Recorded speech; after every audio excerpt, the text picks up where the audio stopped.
Thank you all so much for your love and your support, your likes, your shares, your comments, subscribing. I do appreciate it. And I want to say thank you from the bottom of my heart. I appreciate that. We're talking about R&B divas, right? And we have another one, R&B diva, B Angie B. Now, I don't know if any of you all are familiar with this R&B diva, but let's just say the child has some pipes on her. I mean, this sister can sing.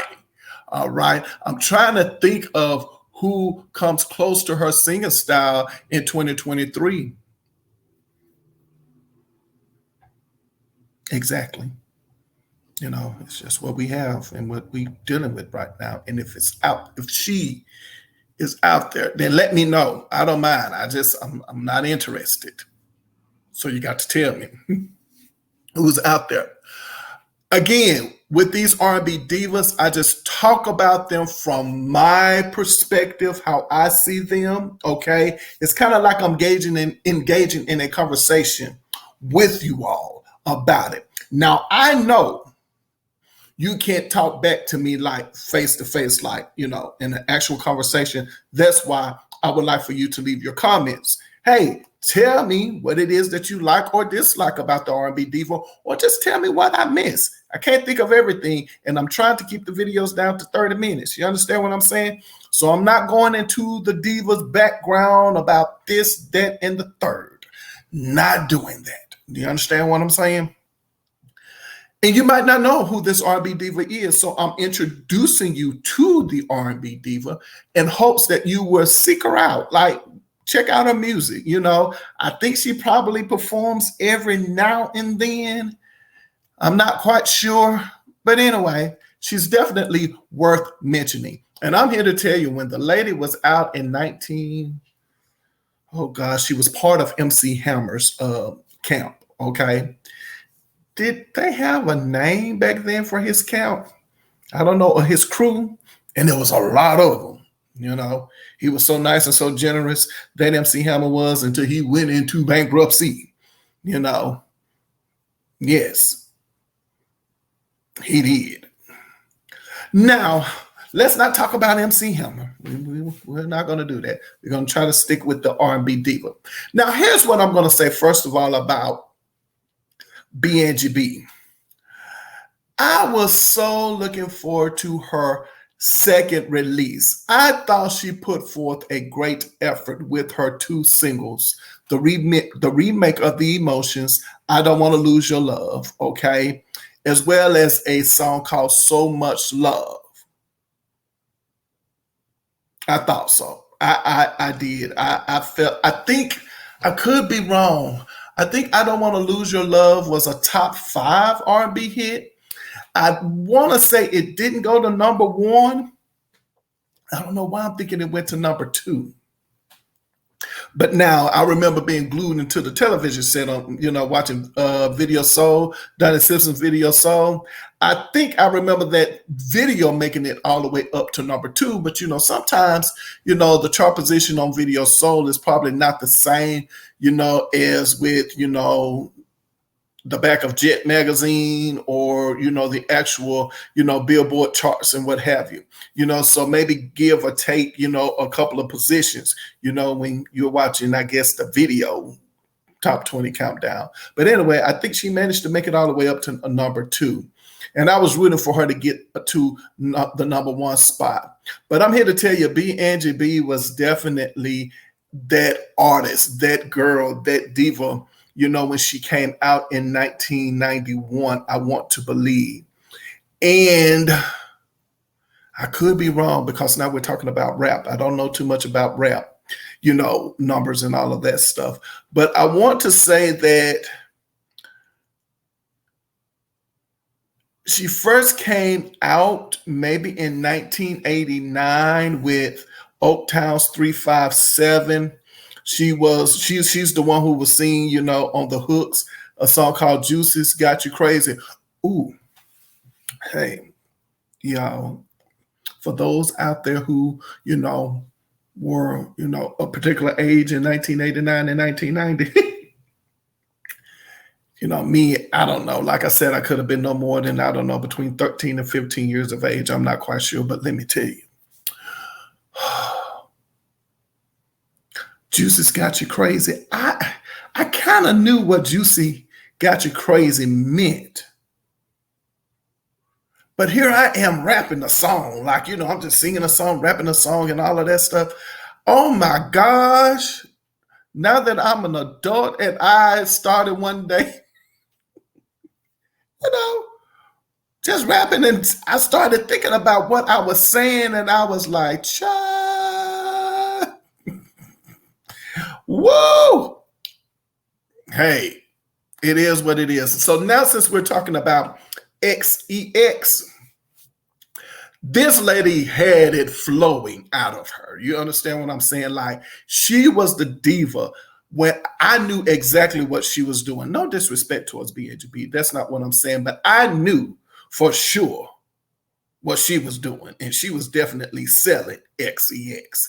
And I wouldn't put her in the category of a Vanity or an Apollonia 6, but she was definitely selling XEX, and she did a great job in it. I mean, she was talented. She was not the type of R&B diva during her time where it was gimmicks. No. She was like, I can sing, I look good, I'm gonna shake my tail feather, I'm gonna do all of that and then some. Oh, the baby, she did not mind you guys at all.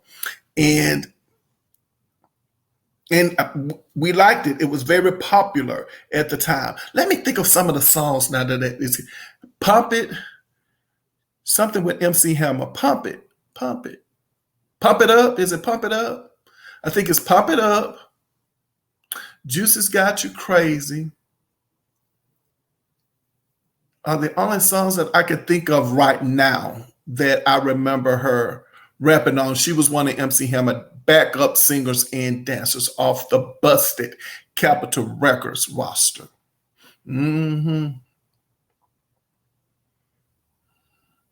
Yeah.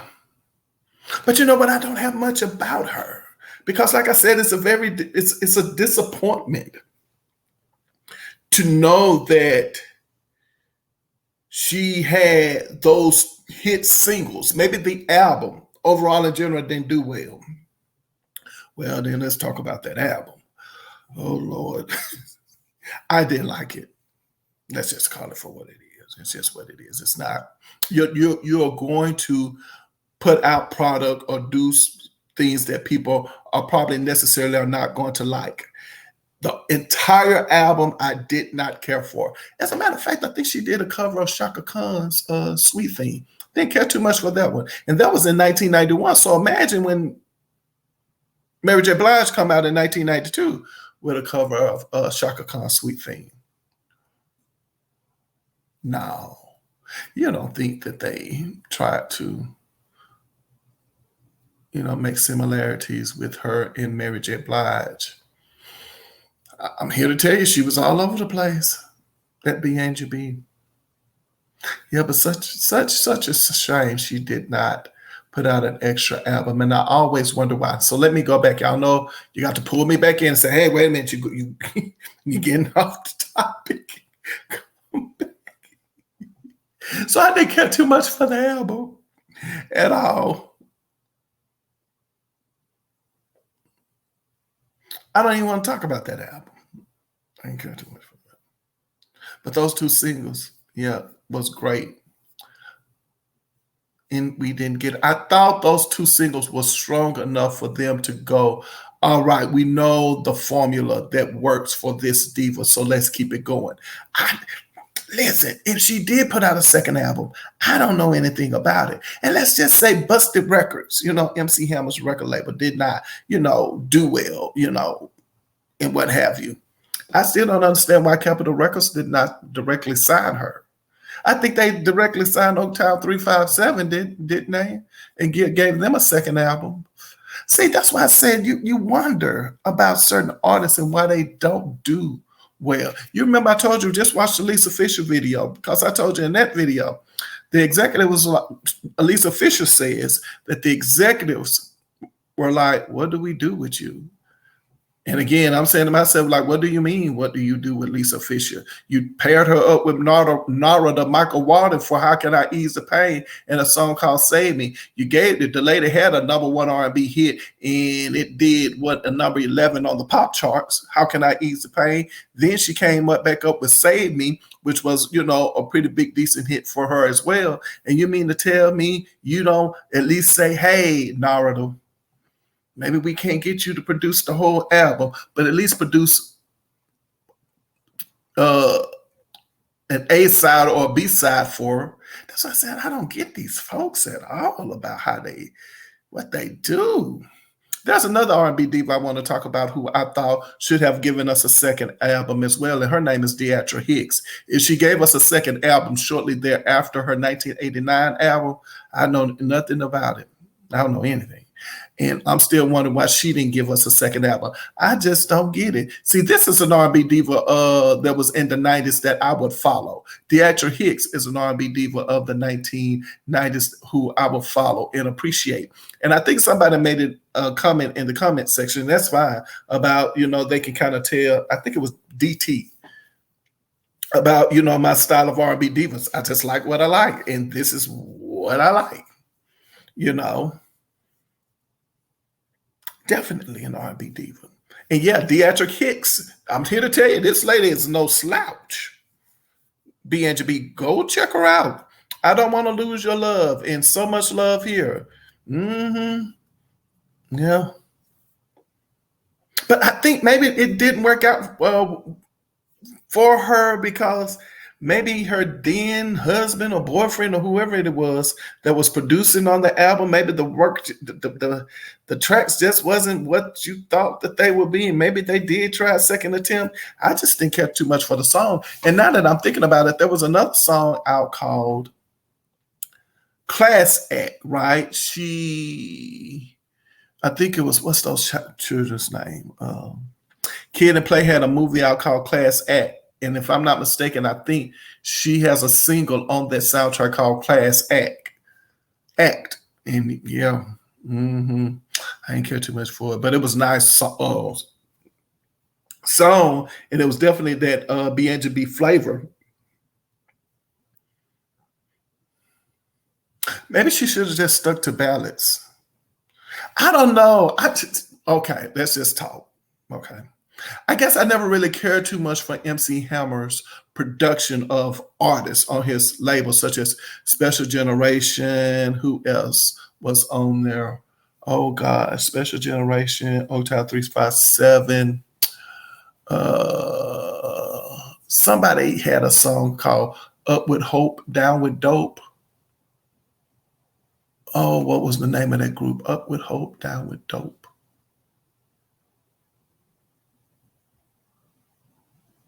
Joy B. Ellis, I remember him. Joy B. Ellis. What was Joy B. Ellis? Oh my gosh, I can't remember. I remember these artists on Busted Records. Joy B. Ellis. Oh, I can't think of the name of that record. I think Joy B. Ellis was a rapper on Busted Records. It looked like we're going to go up to the 15-minute mark with her. And it's not that she's not worthy of discussion. Obviously, she is worthy of discussion because I'm talking about her right now. But as I said, it was just that one album and a couple of, features on some songs.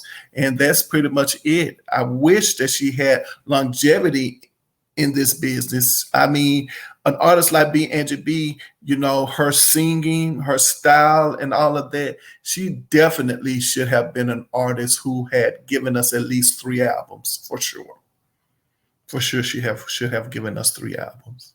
I brought up Deatra Hicks. I wonder if I want to talk about her next, because there's not a lot to say about Deatra Hicks. So on that note, yes, check out B Angie B. Check out B Angie B's I Don't Want to Lose Your Love and So Much Love Here. You'll be a fan. There's no way you wouldn't be. Like you definitely would probably say to yourself, like, what happened to this R&B diva? Like, why did her career not do as much as it should have? And if it did, as far as her working more in the business, doing some writing or producing for other artists or singing some background vocals on some songs or what have you, that's wonderful and great. I just haven't dug deep with this one just to kind of give you, more information about her. And so on that note, go and check her out for yourself. I'm pretty sure that you would definitely be pleased. Yes, you will. And on that note, you know what I am going to say? Thank you so much. I appreciate you guys out there for hitting the subscribe button, the like button, leaving comments. I'm definitely reading what you have to say and trying to respond to everybody. Thank you so much. And you're giving me a lot to talk about. So you might see a topic here and there. You just never know. So don't forget, over here, Pepe La Vie, we do believe in putting our behinds where our heart desires to be. Do that. Okay? Yes. And I love you, but God loves you best. Remember that as well. And I am so looking forward to seeing you all next video. Thank you so much.